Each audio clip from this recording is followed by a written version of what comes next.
Mais pourquoi c'est autant mal vu de couper les pâtes en Italie?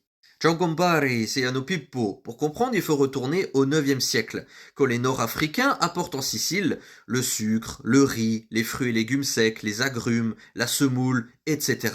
Et bien sûr, les pâtes sèches, qu'on appelle à l'époque itria. Des pâtes longues, fines, sèches, qui ressemblaient fortement à l'époque à des vermicelles ou des cheveux d'ange.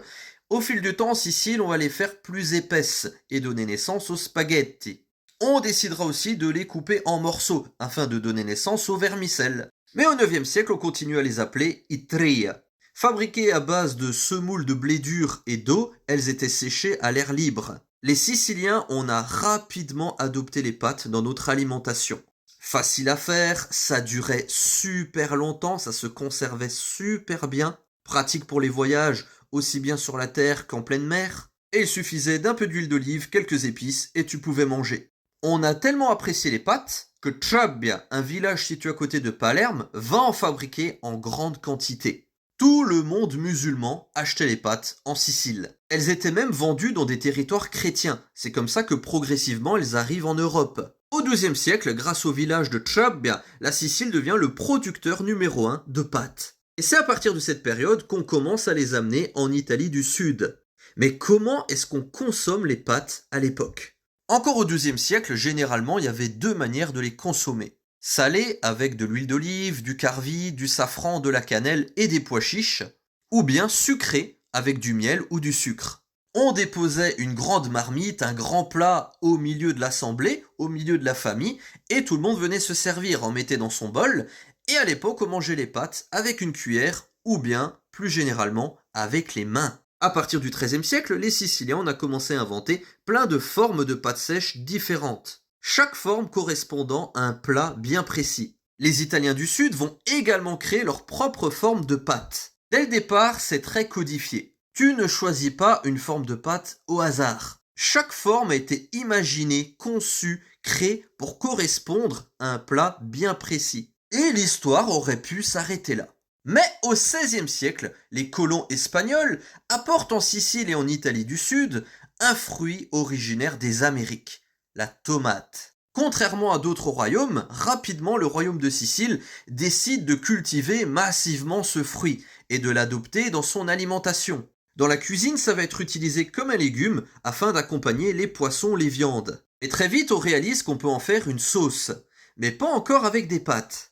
Pour les pâtes, il faut attendre 1760, quand les classes populaires napolitaines vont inventer i vermicelli alla pomarolla. Bref, les pâtes à la sauce tomate venaient de naître. Les gens mangeaient ces pâtes à la sauce tomate dans la rue, dans une coupole, avec les mains. Mais cette sauce tomate, y a un petit problème. C'est qu'elle est très bonne, meilleure que d'autres sauces. Facile à faire.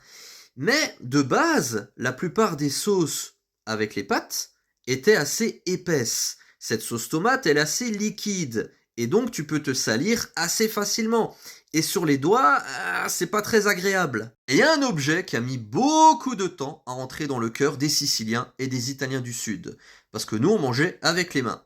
Cet objet, c'est la fourchette. Jusqu'ici, elle était jugée prétentieuse, arrogante, bourgeoise, inutile. Avec l'arrivée de la sauce tomate, c'est un peu compliqué. Les classes populaires décident alors de s'inspirer de la bourgeoisie de Palerme et de Naples pour manger des pâtes. Adieu les bols ou les gros plats au milieu de la table où tout le monde venait se servir avec les mains, désormais on utilise des assiettes. Chacun sa propre assiette. Parce que chez nous, en Sicile, traditionnellement, il y avait un grand plat et tout le monde venait se servir dedans. En tout cas jusqu'à la fin du XVIIIe siècle. Bref, à partir du XVIIIe siècle, on n'utilise plus les mains, on utilise la fourchette. Pourquoi la fourchette? Parce que c'est plus simple. Hop, tu mets, et puis tu roules, et c'est comme ça qu'on mange les spaghettis encore aujourd'hui. On fait tout simplement tourner les spaghettis. Mais c'est seulement à partir de la fin du XIXe siècle que manger les spaghettis, et les pâtes en règle générale, avec une fourchette, devient une norme sociale. Dans les classes moyennes et supérieures italiennes, on disait que manger avec les mains, c'était un truc de barbare. C'est un truc de la classe populaire, un truc de paysan. Mais ce qui fait qu'à la base, c'était que chez les bourgeois. Alors comment c'est devenu une règle sociale pour tout le monde? Et surtout, c'est seulement à partir de la fin du XIXe siècle que la fourchette se retrouve sur toutes les tables. Il faut noter que l'Italie, elle est née seulement en 1860. C'est seulement à partir de là que les pâtes arrivent en Italie du Nord. Faut comprendre que l'Italie, c'est un ensemble de plusieurs peuples, avec leur propre langue, propre culture.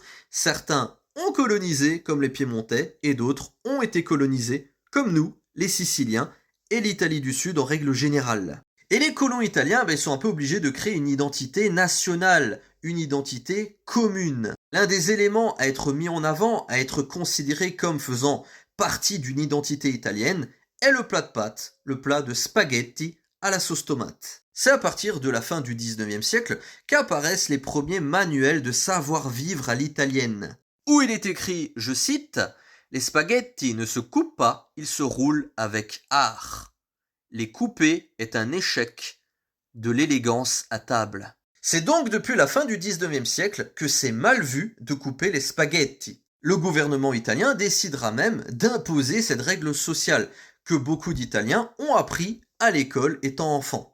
Il fallait créer une identité commune, et ne pas couper les spaghettis faisait partie de cette identité. C'est depuis le XXe siècle, donc c'est très récent, que cette idée s'est complètement propagée dans toute l'Italie et en Sicile. D'ailleurs, chose assez marrante, c'est que cette règle, elle vient du nord de l'Italie. Mais il y a deux autres règles qui, elles, par contre, venaient de Sicile et dataient du XIIIe siècle. Première règle, chaque forme de pâte est associée à un type de sauce. En gros, tu choisis pas des pâtes au hasard.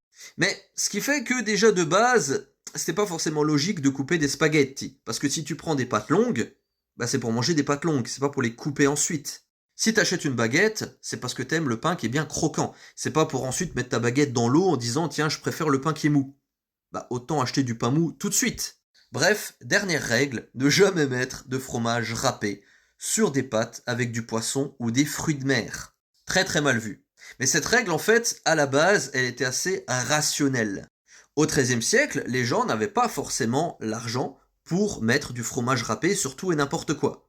Un plat de pâtes avec du poisson ou des fruits de mer est déjà très savoureux. Et du coup, ajouter du fromage râpé, chez nous traditionnellement du pecorino, donc du fromage de brebis qui est très salé, bien plus salé que ce que vous pouvez trouver dans le nord de l'Italie, c'était vu comme un luxe, comme du gaspillage. Pourquoi tu en rajoutes encore plus?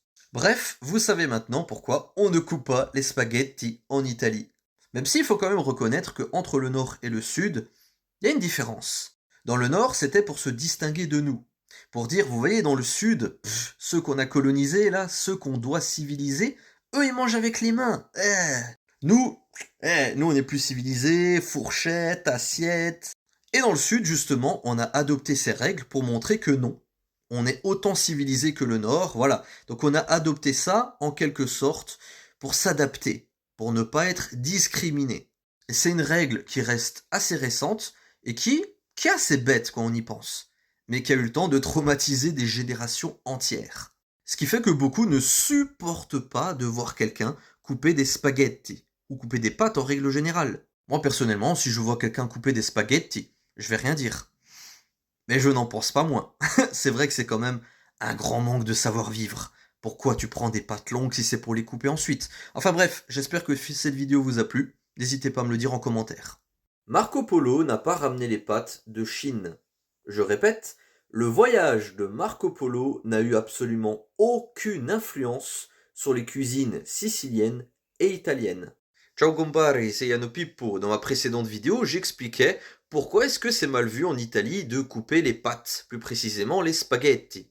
J'ai expliqué aussi que les pâtes sèches ont été apportées par les Nord-Africains au IXe siècle lors de l'émirat de Sicile. J'ai d'ailleurs bien précisé les pâtes sèches. Parce que oui, les pâtes on en consommait déjà depuis l'Antiquité. Les pâtes viennent d'Asie, effectivement, de Mésopotamie. Les pâtes sont irakiennes à la base. Sauf qu'à la base, ça ressemblait à quelque chose qu'on trouve aujourd'hui en Alsace, en Suisse, les spätzle. Mais au fil du temps, ça a voyagé en fonction des cultures, des climats, des situations, etc. Ça a évolué. J'ai envie de dire, c'est un peu comme le pain. Voilà, le pain, en fonction de chaque peuple, chaque région, c'est différent. Mais bref, vous vous en doutez, il y en a qui m'ont dit en commentaire « Mais non, c'est Marco Polo qui a ramené ça de Chine !» Déjà, j'aimerais bien que vous me disiez en commentaire où vous avez appris ça. À l'école, c'est pas possible. Les historiens disent que c'est faux, que c'est une légende, un mythe, apparu à la fin du 19e siècle, pas avant, mais également, même si vous cherchez sur internet, à chaque fois ça dit que c'est une légende, que c'est un mythe, que c'est faux. Surtout que Marco Polo, finalement, son voyage n'a pas du tout influencé nos cuisines. Marco Polo, il revient en 1295. Effectivement, il rapporte des informations. Son voyage, très utile, parce que ça a ouvert plusieurs voies commerciales, on a également eu une vision beaucoup plus claire, bien détaillée, des modes de vie, de l'architecture, de la politique en Chine. Par contre, que ce soit le riz, le sucre, les épices, les pâtes et compagnie, on connaissait déjà, puisque ça avait déjà été apporté par les musulmans. Je crois que certains vous avez tendance à oublier que le monde musulman, il allait de l'Andalousie jusqu'à la Chine. Par exemple, nous, les agrumes, qu'on a hérité des Nord-Africains, les agrumes à la base, ils viennent de l'Himalaya, ils viennent de Chine, du Tibet. Par contre, les pâtes, non, elles venaient pas de Chine. Mais ça, on va en parler après, parce qu'en fait, c'est pas du tout les mêmes pâtes. Marco Polo, son voyage, il prend fin en 1295. La plus vieille mention des spaghettis en Italie, plus précisément en Sicile à côté de Palerme, c'est en 1154, avec la Tabula Rogeriana, qu'on appelle aussi El Ketebes Ruggero, écrit par Mohamed el-Idrisi, en gros le livre de Roger. Puisque le géographe Mohamed el-Idrisi avait été invité par le roi de Sicile pour créer ensemble la première carte du monde connue. Mais également dans son livre, Mohamed, il a écrit beaucoup de choses sur la Sicile. Entre autres, il fait mention de la première industrialisation de pâtes en Europe. La plus vieille mention des spaghettis. Et ça avait été apporté dès le 9e siècle. Le seul truc que Marco Polo nous a réellement fait découvrir d'un point de vue culinaire, cuisine, c'est le lait de yak. Sauf que des yaks, nous, on n'en avait pas. En Méditerranée, on n'en a toujours pas. Surtout que Marco Polo, quand il parle des nouilles, on comprend bien que c'est pas du tout les mêmes pâtes que nous consommons. C'est pas les mêmes. Les nouilles faites à partir de farine de riz, que Marco Polo va effectivement découvrir, mais ne va pas ramener, elles n'étaient pas populaires dans toute la Chine en plus, hein. C'est venu par après ça. Au XIIIe siècle, c'était vraiment dans les États du nord de la Chine, parce que c'est là où on avait moins accès au riz. Mais du coup, dans le nord, effectivement, les nouilles, elles étaient consommées. Puis par la suite, ça va se propager dans toute la Chine. Mais du coup, farine à partir de riz. Sauf que, qu'il s'agisse des ingrédients ou des procédés de fabrication, ce sont pas du tout les mêmes qu'on utilisait en Sicile et en Italie du Sud. Les pâtes sèches, apportées par les Nord-Africains, sont fabriquées à partir de semoules de blé. Et là, j'ai envie de dire, déjà là, je vous ai dit quelque chose où normalement, t'es pas obligé d'avoir fait de hautes études ou d'étudier l'histoire ou pour comprendre que d'un côté, farine de riz, de l'autre côté, farine de semoule. C'est même pas de la farine en plus, hein, c'est de la semoule de blé. Semoule. Parce que le tout premier plat de pâtes que les Nord-Africains nous ont apporté, c'était même pas itria, c'était le couscous. Le couscous est un plat de pâtes. La semoule, c'est des pâtes. On n'est pas du tout en train de parler des mêmes pâtes. Ça n'a rien à voir. D'ailleurs, le procédé, même en 2025, il n'a pas changé. Allez prendre un paquet de pâtes sèches, regardez ce qu'il y a marqué dessus, vous allez être surpris peut-être, mais il y a marqué semoule de blé. Marco Polo a découvert que les Chinois mangeaient eux aussi des pâtes, mais pas du tout de la même manière que nous, pas fabriquées de la même manière que nous, pas du tout les mêmes procédés, pas les mêmes ingrédients. Il y en a aussi qui m'ont demandé, mais pourquoi est-ce que les pâtes, elles n'ont pas eu le même succès en Andalousie? C'est pas qu'elles n'ont pas eu le même succès, c'est que le climat n'est pas le même. Le climat en Sicile est beaucoup plus sec. Donc nous, au niveau de la fabrication des pâtes, je rappelle que c'était dehors, hein, séché sur les toits, l'air libre. Au niveau du climat, c'est profitable. C'est un bon climat pour fabriquer des pâtes. En Andalousie, c'est beaucoup plus humide. Mais également, la fin de l'émirat n'est pas la même pour l'Andalousie et la Sicile. J'ai envie de dire, je vous ai parlé avant de Roger II, qui est un roi normand, catholique, qui fait venir des savants musulmans à sa cour. C'est pas du tout le même contexte que pour l'Andalousie, qui est redevenue chrétienne. Au début du royaume de Sicile, donc, qui succède à l'émirat, les rois siciliens s'entendaient super bien avec le monde musulman. Alors qu'en Andalousie, le contexte, il n'est pas le même. Il y a la Reconquista, c'est violent. Il y a beaucoup de traditions qui vont se perdre. Il va y avoir une rupture.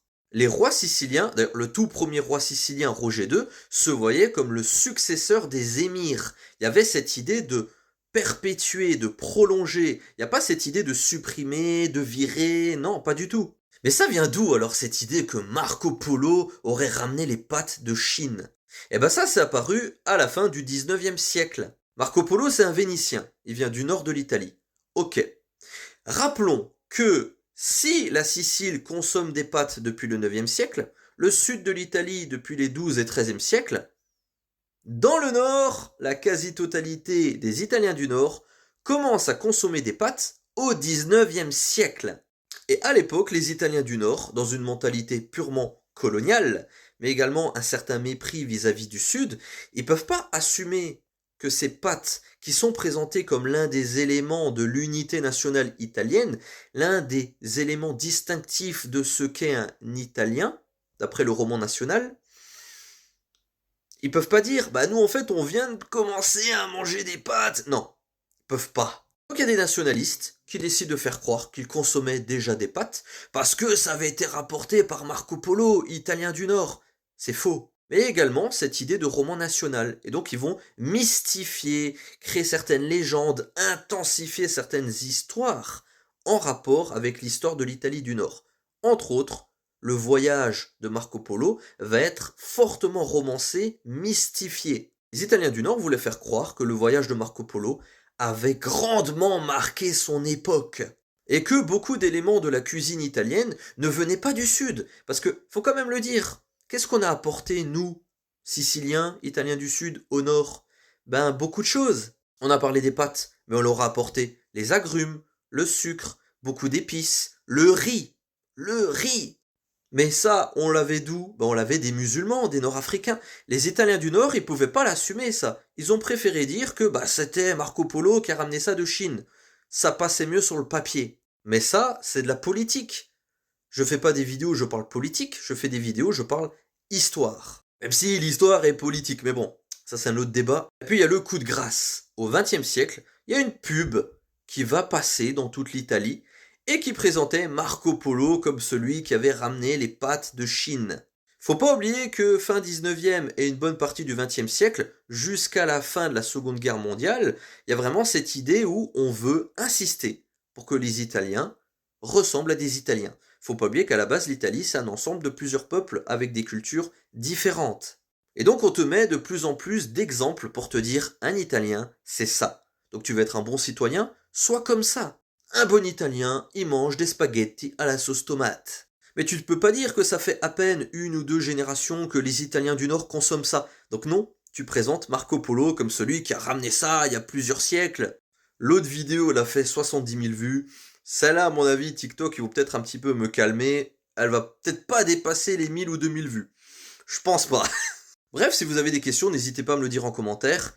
Mais par contre, par pitié, faites aussi vos propres recherches. Ceux qui pensent qu'au Moyen-Âge, les gens croyaient que la Terre était plate. Non! Depuis le 4e siècle avant notre ère, tout le monde sait qu'elle est ronde. Ou ceux qui pensent que Jules César était le premier empereur. Non! Faut arrêter avec ces mythes, ces légendes. Stop! On est en 2025.